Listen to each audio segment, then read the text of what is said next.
Hello, my beautiful humans, and welcome to the Becoming Human 2.0 Unscripted Podcast. I am your host, Paul McFadden, and it's my mission to create global impact and cultivate real connections through having authentic conversations that matter. Today, I'm joined by my special guest, Helia Oghani, another beautiful human from Toronto, Canada. In this episode, we discuss embracing the present and manifesting a fulfilling future. And of course, this conversation is completely unscripted. Here's a quick peek, and then we'll jump right into the conversation. So enjoy.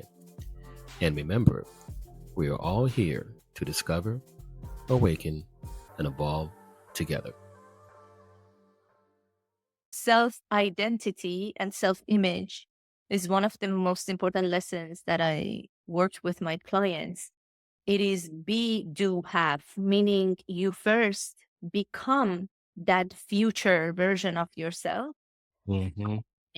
Your identity, your whole belief system changes. And then when you become that person, you will take actions in harmony with that new version of you. So it's not that you have to push yourself to take an action. The action comes easily. It's an aligned action with your new version. Then you're going to have the things, the money, the success, the house, the partner, whatever it is.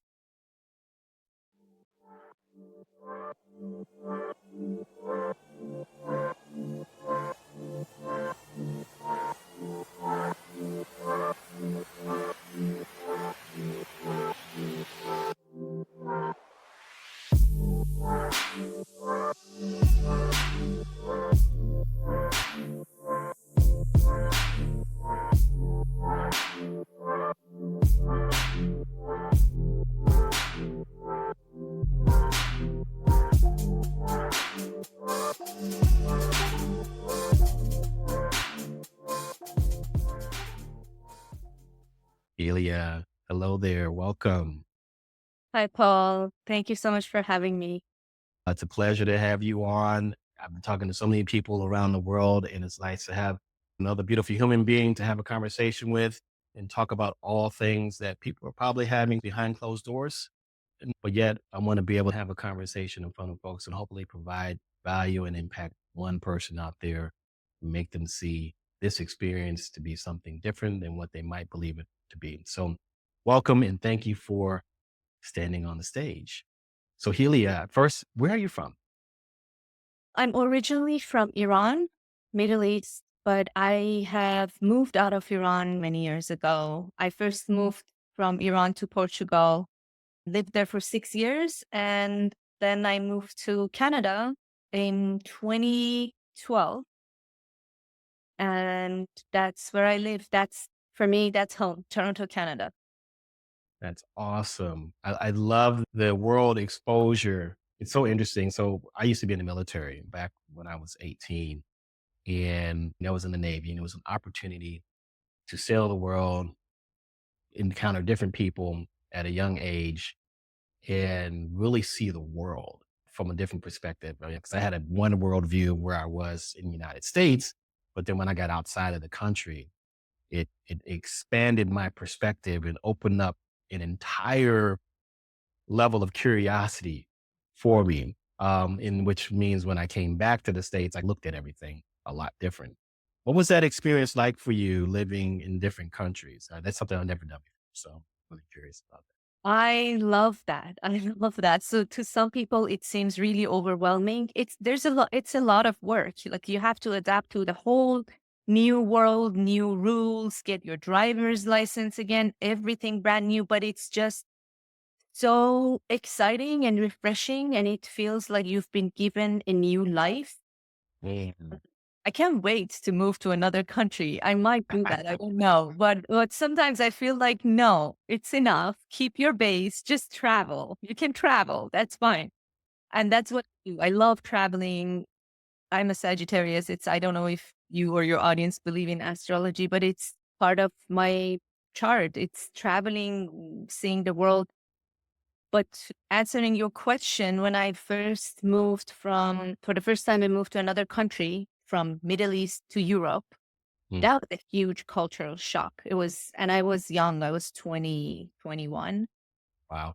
I didn't know that was not a very pleasant experience, Mm. specifically because I was not mentally ready. I didn't know what am I expecting for and what experiences am I going to get. And the most importantly, I didn't know the language. I didn't Right. know any Portuguese. I knew French and I knew English, but Portuguese doesn't have anything to do with Farsi or Portuguese or French. Nothing at all. Not even a word. Right. Well, I moved there with my ex, and he's the only person I know, and he works 13, 14 hours a day, and I'm alone, like Mm. completely isolated, no family, no friends, don't know the language. I go out and people are talking. I remember this experience. I think I will remember it for the rest of my life. I'm in a bus going from a grocery store to my home, and everybody starts saying something and laughing. And I'm the only one sitting there. So felt so weird. Like I have no idea what these people are talking about. Left in the dark. Yeah. And that was so awkward. And I remember even like going to doctors, having some health issues. I had to call my ex and pass the phone back and forth between my ex and the doctor to Mm. translate what I'm going through and what the issue is. So really challenging part of my life for about 6 years. Actually, after a year or two, I started taking classes, learning Portuguese a little bit, but I had a lot of resistance. And so when you have resistance, you don't adapt. And I applied right away the first year. After the first year, I applied for Canada to get my citizenship, to get my residency in Mm. Canada. For 5 years, I was like in this limbo, just waiting and waiting. And this is something that I learned. Enjoy whatever you have in the present moment because everything is temporary. Don't always look for the next shiny object, the next goal, the next. It's so amazing to be goal driven, but I think sometimes we can become extreme and don't see the blessings that we have in the present moment. Why I'm saying that is because now many years after I look back and I'm like, I used to live in a paradise. One of the most beautiful cities. We used to live in Cascais. It's a small touristy village close to Lisbon. Mm-hmm. Within 15 minutes drive from my home was an area called Guincho, which is one of the most popular beaches for surfing. Surfers would come from all over the world. And I was miserable in my home, being really depressed, not enjoying the beach, not taking any surfing classes, just waiting and waiting to get my residency and move to Canada. And now I'm looking back and I'm in Canada. I'm grateful, but there's no beach here. The weather, Right. not, it can't even compare the nature and the weather. It's just like day and night different. And I'm like, why didn't I enjoy my moment? Because I was just looking for the future. And that's the lesson I learned. For example, right now, I'm going through a period of my life that something personally happened a year and a half ago, big shift. And I am again in that kind of isolation period of my life. Mm. But I have my sister and I have my nieces who live 10 minutes away from me. And I was away from them for the most of my life. You remember I moved to Portugal, my sister back home for many years, like 15 years we were apart with two different part of the country, world. And now I'm like, okay, I want I want to have this thing and that thing and go there. But what is it in my now that I can enjoy that I might not have it in a few years from now? Or Right. a few months, because I'm already thinking to move, sell my place, buy another one, which will be further from her. Mm. So I learned my lessons. And right now I'm spending a lot of time with my nieces. I just enjoy my weekends. My niece, the older one, is 15 and she really likes to hang out with me. She likes to spend time with me. And I appreciate that so much. And she comes over and we watched the whole Harry Potter movie like a few weeks ago, every Saturday. So this is what I love to do instead of going out or partying, which is fine. You can do that. What different phases of life requires different things. Sure. I've done that, but I value this. Sure, I want to manifest my soulmate, but I value this now over than going on dating apps and all those other things. So Mm. it has become really important to me to really see what is in your now moment and enjoy it, because life changes all the time. My mentor, Bob Proctor, said change is the only constant. That's Life right. changes. You're not going to have what you have right now. So you might as well enjoy it. And then, of course, I moved from Portugal to Canada. That was another experience. I moved here alone on my own. I was 30 something years old, and I never worked before in my life. I never made money. So I Hmm. had to build my life from scratch, and a lot of learning and growing, which comes with challenges. And that's great. I encourage everyone to go after challenges. Don't run away from Hmm. difficulties, because that's how you build your character. Yeah, I love that. Thank you for sharing so much of your story. What a beautiful lesson, right? And I think that what happens with a lot of people is that we're trying to move so fast and create so much and get to the next place that we forget to be grateful for what we have. And we've seen the trend. Everybody out there is looking for more abundance and more wealth, and people are selling meditations and programs to create abundance and manifest all this wealth. But yet, if you don't have some kind of practice around gratitude and being able to see what you have and be grateful for that thing that what you already have, it's really hard to create something new. Like, as human beings, we all have this desire to self actualize, which is really about achieving all of our goals in the pursuit of happiness. Right. But if you're not able to meet the basic needs, you don't jump from can't put food on the table to reach attaining all your goals and achieving happiness without some kind of practices and without some kind of methodology or process that you have to go through. And one of those is obviously a gratitude practice. It seems like that's the lesson, right? And then many times we don't learn that lesson until it's well beyond the opportunity that we had. And most people learn that lesson when they're near end of life. And you start thinking about all the things that they could have had and the decisions that they could have made. And sometimes it ends with regret. And sometimes that ends with, I'm going to do it all now. Right. And hope that I can squeeze it all in. But I think it's beautiful that you had that experience. And like, I think I told you before we even started this conversation, well, when we first connected, was that, hey, we are here in this moment, and all the experiences that we had in the past lead to right now, whether they've been good or bad. You hadn't had that experience in Portugal, we probably wouldn't be talking right now. It Yeah, probably would never I be happening. I totally believe, like you, I don't believe in good or bad. There is no bad. There's just your soul needs to go through some experiences. What we call bad or painful, why it's just a human definition of things that we don't want. But just because you're human doesn't want something doesn't mean it is not good for or necessary for your soul. Most of Mhm. the time, the pain and the things that we don't want to go through are actually the things that our soul needs for Right. evolution. And I always give this analogy of if you sit on your couch, you don't go to the gym, you're not going to see muscles, you're not going to see definitions, you're not going to see a six pack.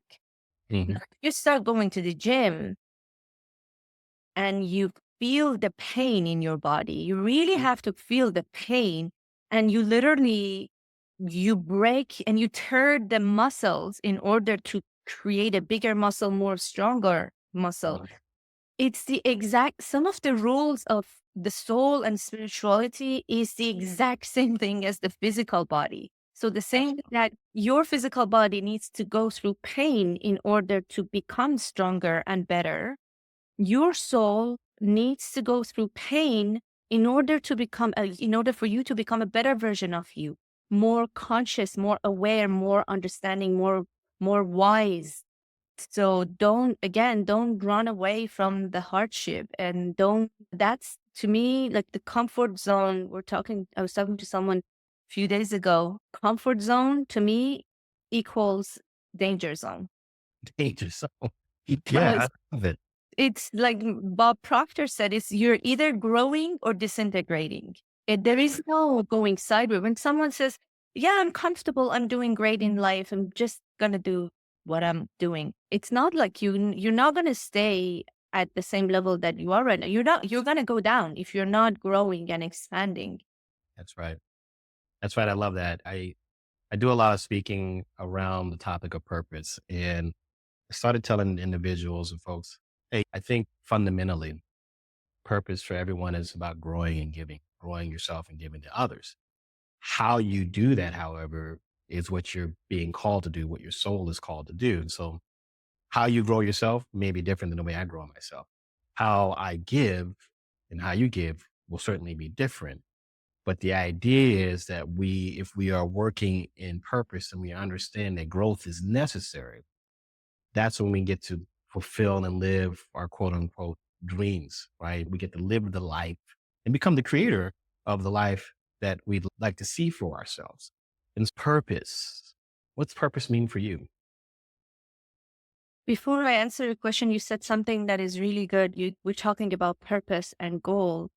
And I was just a few minutes ago talking about enjoying whatever you have in the present moment. And I want to say that these two actually, not only they don't contradict, they're actually the same thing. If you want to get to your purpose, if you want to achieve more, become more wealth, more health, more love, more prosperity, whatever it is that you want, you have to be grateful with your now, with Yes. whatever you have right now. If you are not grateful right now and you're miserable and you're waiting for that thing and you think, I'm going to get happy when I get there, that's never going to happen. Guaranteed. Never. Because we are manifesting how we are and how we are feeling. So if your feeling is not the feeling of gratitude and happiness and joy, you're never going to feel that, even if you get your goal. Yeah. Yeah. That's such a wonderful thing and connection to make. I had shared with some folks I was working with back in November. I said, what I'm sensing and what I'm picking up, and this is something I've been picking up for a while, but what I'm picking up in the world is there are a lot of people in the world that are expecting the world to change for them, for someone else or something else to do it for them, right? It's not going to take me any effort. I'm just going to put this thing out to the universe and to God or whatever the belief system is, but the spiritual belief system. I'm just going to put it out there and this is going to happen for me. I'll just wait for it to happen with no effort. And I said, what would better serve people? Because if you're waiting for that, like you just said, it's never going to happen. It doesn't. I will do this once this thing changes for me. That's not going to happen unless you do something yourself. And I said it would serve us better if we went inward and started looking at the world within and start changing and impacting the things within, creating practices for ourselves so that we can change ourselves. And when we change ourselves, that will have a direct reflection on the outer world and the way we show up with the outer world. And then because of that, the outer world will change for us. But it starts with the individual changing themselves and seeing themselves as a personal world changer. And then we can have an impact on the world. And then the world shifts around us. All the things that we want to manifest and we want to have come to us will come to the frequency that we're on. But if Yeah. we're It's like, not, go ahead. oh, sorry to interrupt. I just remembered the analogy of it's like standing in front of the mirror and asking the mirror to change the image reflection. Never Right. happen. You It's have never to going to go happen. first. Yeah. Absolutely. Yeah. I like that, like the connection of when thinking about that. What drives you? Yes, you asked me about my purpose. So purpose Yeah. and drive. So I was someone who was always I'm always curious. I'm always curious and I'm always looking for more. And there's nothing wrong with that. And I want to encourage everybody to do that because our essence is soul. And the soul, the spirit is for expansion and fuller expression. The whole universe is for expansion and fuller expression. So it is part of your soul that desires more knowledge, more wisdom, becoming a better version of yourself, having more wealth. There's nothing wrong with that. And we have so many wrong programming about money. That's another conversation. Um, but so I've always wanted to do more, be more. What is my purpose? Why am I here? The questions that we ask. Why am I here? What is happening? What is the purpose of life? And I think I finally found my purpose just recently, a few years ago, and that's what I do. I teach Bob Proctor's teachings on manifestation, mindset, the power of mind, subconscious reprogramming. Mm. And I am passionate about teaching people, reminding them really, because your soul knows. You just have forgotten because of your programming. Reminding them that you can be, do, have absolutely anything you want. Just actually the fact that you want something is because your soul is calling you and the fulfillment of that thing is calling you. If that was not the case, you wouldn't even have that desire in your consciousness, in your heart. So if you want something, that thing is already here. It's already created, and the fulfillment of that is calling you. There is no past, present, or future. There's no past or future. Past or future exists in our mind because that's what we need to be able to function in this world, is present, infinite present moment. So what you want in the future is actually here right now on a different frequency, on a different consciousness. Don't want to get into parallel lives because that's another topic. But Oh, we can get in there. We can do that. just know in your heart that what you want already exists here energetically, vibrationally. And if you are not there yet, it is just because of some limiting beliefs that you can work on and remove, and then you will get there. So I'm very passionate about helping people to find out, first of all, what is it that you want? Because a lot of time, unfortunately, a lot of people don't even know what they want. They want something, but that's what their parents ask them to do, or their partner expect them to do, or their children expect them to have or be. So first of all, find out what is it that you love. Doesn't matter if you don't know how to get there. You actually are not supposed to know how to get there, because if you knew, there would be no growth. So know what is it that you love to do every day, and then help them through the teachings of Bob Proctor to unlock those limiting beliefs in their subconscious, reprogram the subconscious, reprogram the self-image, and step into that person, step into that identity, and therefore attract things. You were just talking about how people expect things to be given to them, or they think if I have that thing, then I will feel better. We were talking about that. It's the other way around. It is not to have it and then I will do it and then I will become it, to become happy or become whatever. You have to be first. So self-identity and self-image is one of the most important lessons that I worked with my clients. It is be, do, have, meaning you first become that future version of yourself. Your identity, your whole belief system changes. And then when you become that person, you will take actions in harmony with that new version of you. So it's not that you have to push yourself to take an action. The action comes easily. It's an aligned action with your new version. Then you will gonna have the things, the money, the success, the house, the partner, whatever it is. So I hope I answered your question. No, I love it because there's a lot of nuggets there to unpack. So for folks who don't know who Bob Proctor is, and you can certainly fill in the blanks. I know him from the movie The Secret, right? And that's when I first encountered a Bob Proctor. He was out talking about manifestation well before that movie. But I know that was my first introduction to Bob Proctor. But from your perspective, since you've worked more directly with him and with his work as well, who is Bob Proctor? I am biased. I love him. He was such a legend. And I've taken, as I said, I'm a very curious person and I'm always looking for betterment. I love this word betterment.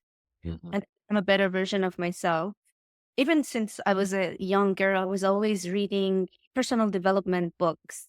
Mhm. And I, like you, I met Bob first time I got to know about him from the movie The Secret.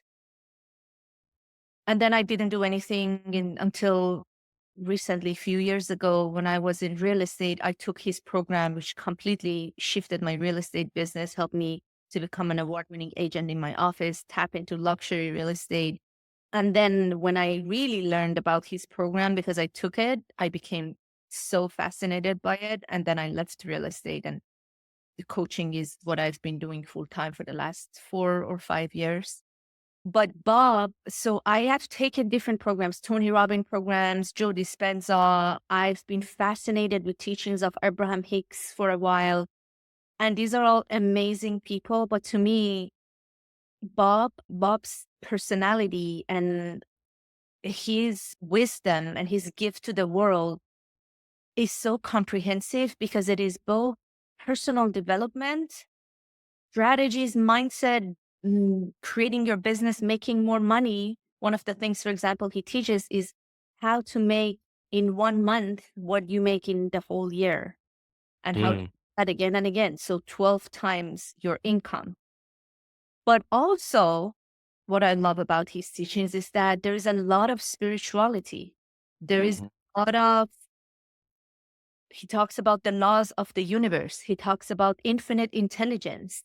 He Mhm. talks about how our essence is pure source energy living in this body. So it encompasses both spirituality and personal development and mindset and business. And I feel like it's complete. It is perfect. And he was such a giver. He always, his mission was to create a better world, which I think he did. And he passed away a few years ago, but his legacy is still going on. His coaches, licensed coaches like myself, who still teach his programs. And I think this is going to continue forever. He was very persistent. One of his Mhm. characteristics, he read the same book. He read many books, but the same book, Think and Grow Rich, he read Yes. every single day for 60 something years. Like, Yeah. about persistent. And it was very in tune. He had a very aligned, he was connected to his soul. And yeah, I can go on and on and talk about who he was, but he changed millions of lives through his teachings, through his programs, through his coaches. And Yeah. I feel him. I connect with him every time I have a coaching call. I connect with him. I ask for guidance. Was such an amazing human being. Yeah. I think like the description, when you take the person off of the description, it's really about he had a balanced life. He had balance spiritually, he had balance physically, mentally, emotionally, and he was present. He was tuned in, and he took the knowledge that he gained and then shared it, right, in a way that was meaningful. That was not only impactful but left a legacy. And I think that's what I'm pulling him out from the story, and that's really the message that I'd like to convey with individuals is that when we find ourselves in this space where we're balanced, right? Because we can all look out the window and see chaos, right? And I'm always the first person to say, when you see chaos on the outside, there's chaos on the inside, right? And so if you can balance out the chaos that's going on the inside, you're going to have a different perspective of what's going on the outside, right? And you can make better choices about how you're going to adapt and navigate that experience. But what I see is that when I look at this from a humanity perspective, there are folks who are in a space where it's chaos or it's all rainbows and unicorns, right? It's like these two extremes, these two polar ends. And what's interesting about it is that my perception and your perception are all realities. It's like your reality space for you.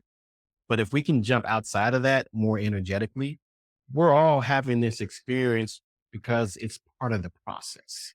I love what you said earlier around we have to experience the pain in order to change and grow physically, but we have to do the same thing from a spiritual perspective. We do the same thing emotionally. We do the same thing mentally. So, but it's all connected.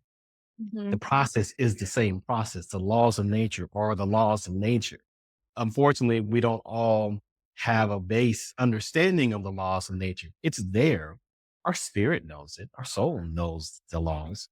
But in this physical experience, we're not aware of it. I also love how you talked about how all the things we want to manifest, those things are already here. It's like we're just not on the same frequency with it. So it's more about tuning into the frequency that we need to be in. Or I hate to say the word need and supposed to be and have to be, because it's like there's things that better serve us, right? If we don't like the experience we're having, we need to choose an experience that's going to better serve us. But then you have to also believe that we have choice and we have the ability to shift and change the frequency that we're in. I always connect frequency with our emotional states, because the emotional states determine what frequency you're going to be in. But then in order to shift that, you got to have some sort of practice. It's not just, I have people ask me all the time, how do I change my emotional state?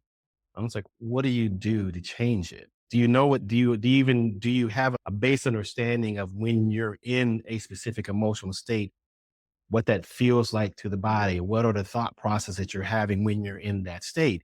And if you can recreate that, so it's not just thinking about it.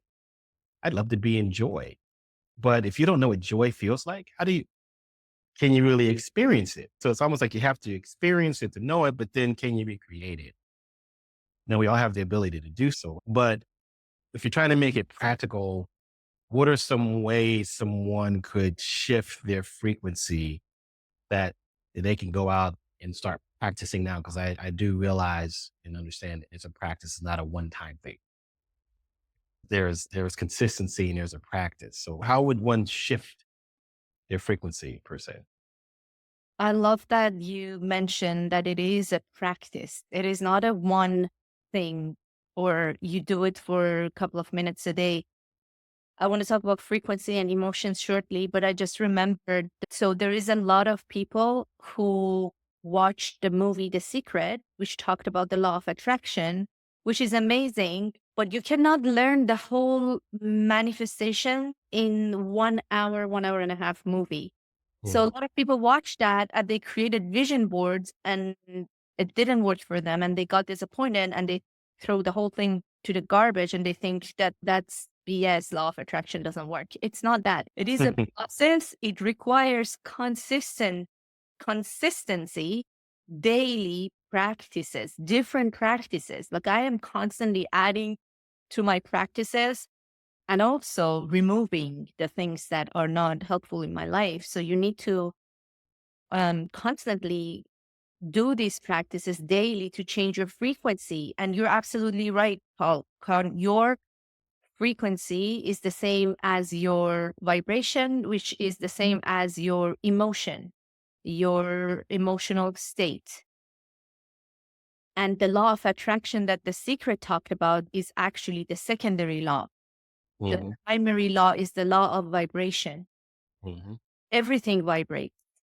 Everything. If you put anything, even a rock, a stone under a microscope, there's movement. Nothing is solid. It just looks solid to our eyes. And this is science. Everything vibrates on different frequencies. We vibrate on different frequencies as well. And based on the law of vibration, we attract different things, people, experiences that are in harmony with that vibration. Now, the question is, if I want to manifest better things, I need to change my vibration, as we just talked about, and change my frequency. How do I do that? So what Bob talked about and I learned is how you are feeling comes from, so he divides the mind into two parts. There's so many parts to the mind, of course, but his main teachings are about conscious and subconscious. Yes. Subconscious is the same as your feeling. However, you're feeling, this is in your subconscious. And where does that feeling come from? From your conscious mind, from your thoughts. So pay attention to how you've been thinking, what you have been thinking about leading up to how you are feeling right now, negative or positive. And if you start becoming aware of your thought patterns, then you will be able to change them slowly. It's a practice. If you've been in a negative feeling for a long time, you can't switch your thoughts like this and become happy all of a sudden. It takes practice. So it is the main thing that Bob teaches is that your feeling comes from how you're thinking. So first you think a thought and then you feel a certain way. And then based on your emotion and feeling, you act in a certain way and then you attract. Yes. Just thinking, feeling, acting. But also what I have learned, this is not something that Bob teaches, but I have learned through my own experience with my clients is that another way of shifting how you feel, which sometimes is easier. I had this conversation recently with my coaching clients. Like she said, sometimes I feel down, sometimes I'm really hyped and motivated, and sometimes I don't feel like that. And sometimes it's hard for me to change my thoughts. So what do we do in this case? We start from the body. We move our body. We put on a music and we dance. We go for a walk. We go have a workout. Even if it is 10 minutes walk around the block, that's going to change our state of being. Yeah. You shift, you move. Those are one of the things that Tony Robbins teaches. Yeah.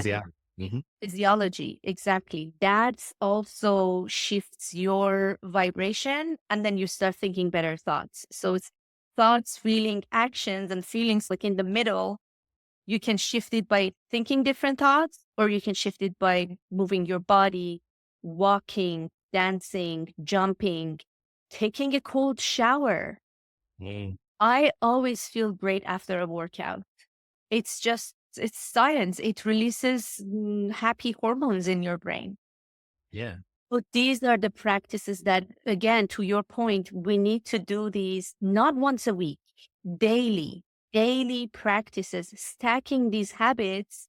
Either it's working out, walking, thinking positive thoughts, writing down affirmations, gratitude.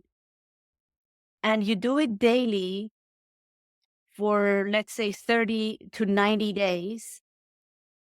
And then you see how your life is going to change. No, I love it. And I want folks to understand that they're practical practices. So I bring in ancient wisdom and ancient practices and integrate that with the science and integrate that with like lifestyle choices that we all make. And what's interesting is that these aren't new, innovative activities. There's some activities that have been around for thousands of years that all support and serve what we're talking about, how we change our state, whether that's movement, walking, meditation, yoga, prayer. We have all these tools at our disposal, but yet we treat them as though, yeah, I don't need to do that. Or, oh, that's a spirituality. That's that stuff. We're not going to do the stuff. Oh, that's the religious thing. I don't want to do this prayer thing. I don't believe in all that kind of stuff. But at the end of the day, these are the practices that have been left to us by our ancestors and the folks before them and the folks before them that have been very effective. Certainly now these days we mainstream them. People monetize them in a way that I would say in some respects misappropriates the use of the practices because we don't understand them. And so I love when people say, well, I do yoga so I can move. And I was like, what about the rest of it? There's more to it than just the asanas. I got it. The asanas are great and you feel good, but what else are you doing? And so I think that practices, I call them rituals because I think I'd like people to do them with intention, right? And so they can be in alignment. I just wanted to add something that you said, which is great, which is sometimes we feel like, oh, what is the next shiny object that I can do and then miraculously manifest myself into the next best life? And it's not about that. So one of the things that Bob teaches is that it is not about doing certain things. It is not about doing certain things. It is about doing things in a certain way. Same practices, but doing it with intention. Same practices, as you said, that we know from our ancestors, but doing them consistently, doing them daily, doing them with intention. And specifically these days, I feel like we need more of those simple things because we are so brainwashed, all of us, with Hmm. social media. And technology is amazing. I love technology. I don't have anything against technology or AI, and I don't think AI is going to take over and kill us. But we are not taking control of our lives. Majority of people, we are in control of social media. You open, happens to me all the time, and I'm not on social media scrolling. I want to go to Facebook, for example, and post something, create a content, deliver something valuable, and then I found myself lost for a few minutes scrolling because I saw something interesting and I'm now down the rabbit hole. Yes. It's the way that these apps are designed, which is very smart, but you have to know that actually those simple practices, the walking, the working out, the meditation, the yoga, your gratitude practices, those are the things that you need to double down on, especially this day and age. And those Capacity. practices that are going to make a difference in your life. There is no magic one. There is no some magical practice that you can do.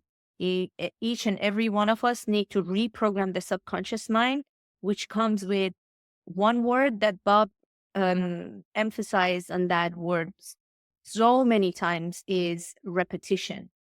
Mm.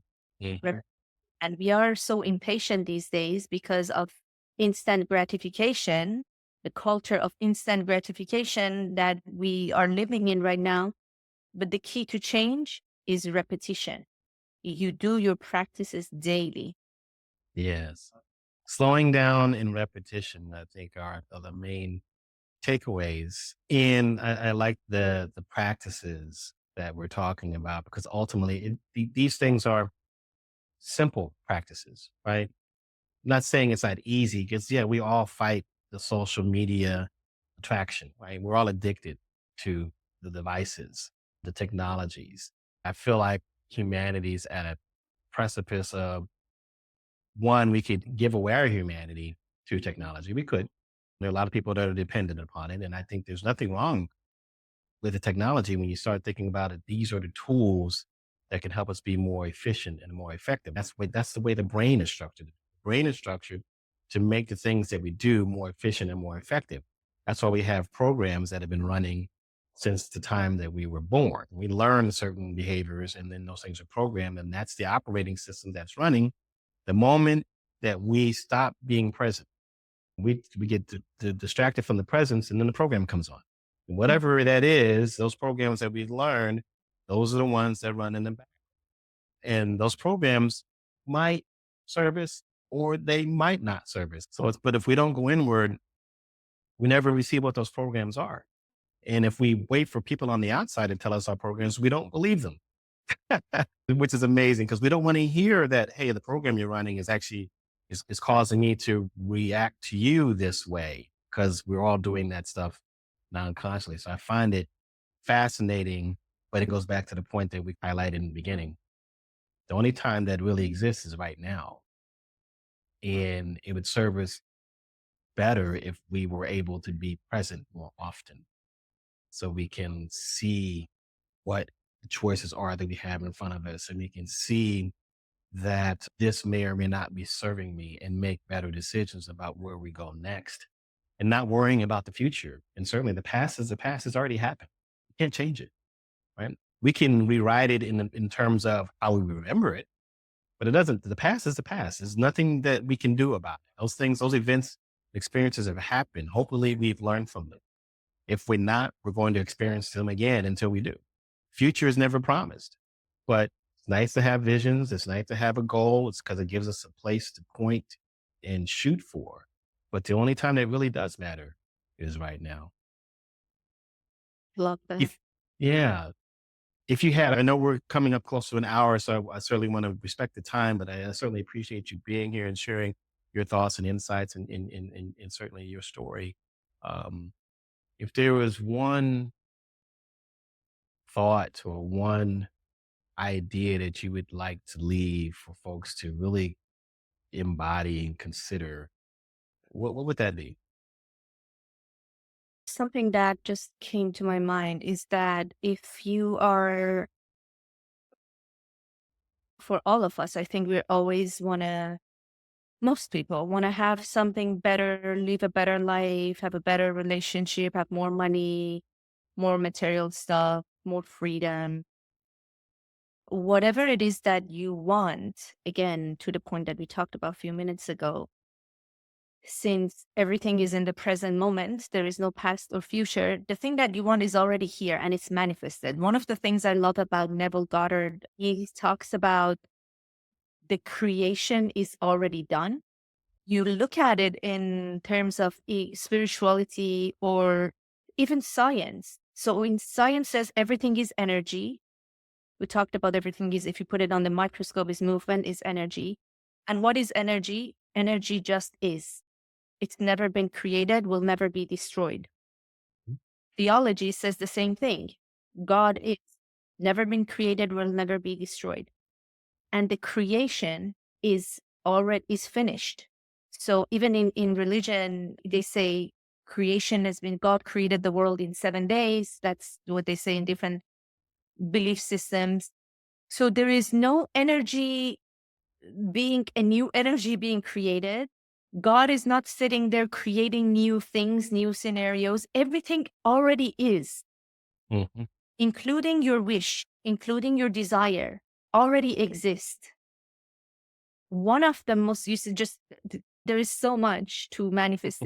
But I think the most important thing for people who are watching or listening is that repeat that to yourself every day, because it gives you more and more consciousness and awareness that creation is already done and your wish and desire is already fulfilled energetically. The only thing that is stopping it from coming and slowing it down is your doubt. Mm.